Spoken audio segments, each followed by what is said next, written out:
Peter Capaldi's first finale was far from perfect for the majority of the fanbase. Whilst the story probably isn't amazing for a younger audience, I think it really captivates me and you can still enjoy it even with those tone changes. With that said, I don't want to waste any more of your time, so let's get straight into this breakdown of Death in Heaven. So this episode starts out with Missy controlling the Cybermen and getting them to explode over 91 populated areas in the UK, leaving behind a cloud of cyber pollen that turns every dead person into a Cyberman, including Danny. Unit then take Missy and the Doctor into custody aboard an aeroplane, where the Doctor is inducted President of the Earth. Missy escapes her imprisonment and kills Osgood, whilst the Cybermen are slowly causing the plane to go down. Now, I've got to say, Missy in this was brilliant. I know most of you watching probably share that same opinion. And Michelle Gomez plays her so well, like, she is beyond crazy in this.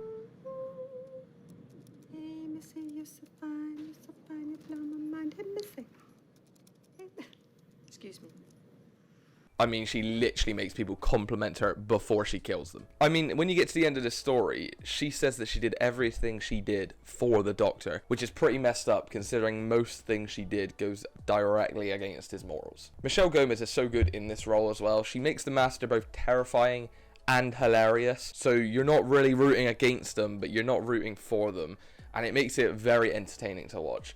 And that's probably why she's my favourite Master up until this point. Missy then uses her device that she uses to kill people to blow a hole in the plane that sends Kate flying out of it. She then uses the same device to teleport away from the plane right before it explodes, leaving the Doctor falling through the air. And it gives her one of the coolest moments of the show, by the way. Just seeing Capaldi skydiving and unlocking his TARDIS mid-air is just insanely cool for no reason. Having this happen with the oldest looking Doctor of the revival is also quite hilarious, because I kind of feel like this is a more Tennant thing to do, or potentially Matt Smith. Whilst everything with the planes is going on, Clara is stalling for time against the Cyberman by pretending to be the Doctor, and she is then rescued by Danny, who has still maintained his personality even after conversion. Clara then wakes up at a graveyard and Danny then reveals what has happened to him. Now, the emotion in this episode is so heavy. It's one of the things this episode got down to a T, because I both love and hate how Clara and Danny's relationship ends, and it's just so sad and unfortunate. And the way they actually handle it ending is horrible, because you actually have to watch Clara turn off Danny's inhibitor. It's an inhibitor. It's not activated. I need you to switch it on. What does it inhibit? Emotion. Which, as she said, is almost like she's killing him. Missy then gives control of the Cyberman to the Doctor to try and prove that they are both the same after all. The Doctor rejects this gift by Missy, claiming that he isn't a good man, and instead he gives it to Danny, who has still maintained his personality up until this point. Danny then leads the Cyberman into the sky, where they explode, cancelling out the rainfall. In a last chance to stay alive, Missy claims she knows where Gallifrey is and tells the Doctor that it's in its original location. Clara tries to kill Missy for Danny's death, but the Doctor stops her so that she is not corrupted by revenge. We then see the return of Brigadier Lethbridge Stewart as a Cyberman, and he shoots Missy instead, vaporizing her. He gestures towards Kate, who is now unconscious on the ground beside him, who he did save. The story is really great for this season though. The villain creating an army that the Doctor can have when he's a guy that commands people and gets people to do work for him, it's really fitting and kind of poetic when you think of it. Directly mirroring Danny's perspective of him and making Danny's sacrifice even more heroic. I'll admit, having the Doctor give the control to Danny and him just fix the issue instantly feels like a really rushed solution, and it does kind of make the story feel pointless overall. It does give us this glorious scene though. You know what I am? I am an idiot.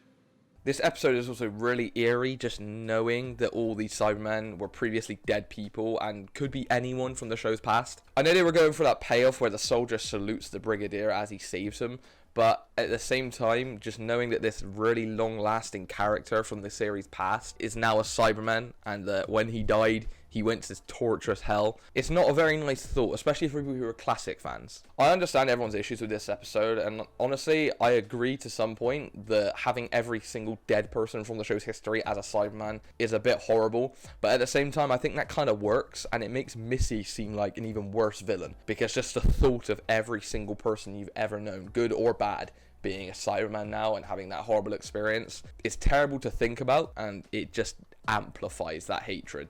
After this has been resolved, Danny is no longer alive, but he is within the nether sphere, and he contacts Clara, saying that he can only bring back one person using Missy's teleport bracelet. As he can only bring back one person, and he has so much regret for killing this child in Afghanistan, he decides to bring back the boy whom he accidentally killed while in war. And he asks Clara to bring the boy to his parents, even though he died a long time ago. We then have one final scene where Clara and the Doctor meet each other at like a local coffee shop. Assuming Danny is alive, the Doctor interrupts their conversation saying that he has found Gallifrey and that's what he is going to do next. And then Clara reassures him that he and her will be fine. The story ends with them having a very meaningful hug and going their separate ways. For me, that ending scene with Clara and the Doctor hugging and lying to each other is one of the most heartwarming and sad endings of any season.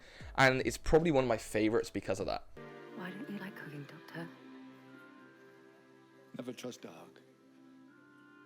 It's just a way to hide your face.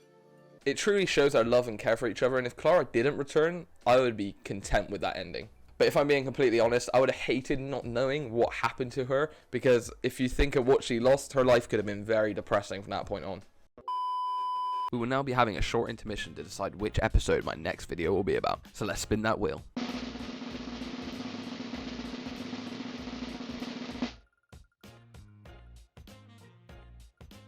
Now that is not staged at all, but it looks like we'll be looking at Rose, the first episode of the Revival era, which just so happens to be Russell T Davies' first episode, and that is perfect timing for the 60th coming in a few weeks. Anyway, continuing on. With that said, I honestly think this is a really satisfying conclusion for the arc it was going for, and it ends a truly great season in a great way. Whether you enjoyed the overarching narrative Moffat set up or not, he does end it really well, paying off everything he set up. I understand people have issues with the serialization being uncharacteristic and very forced, but I actually really love it in this season now.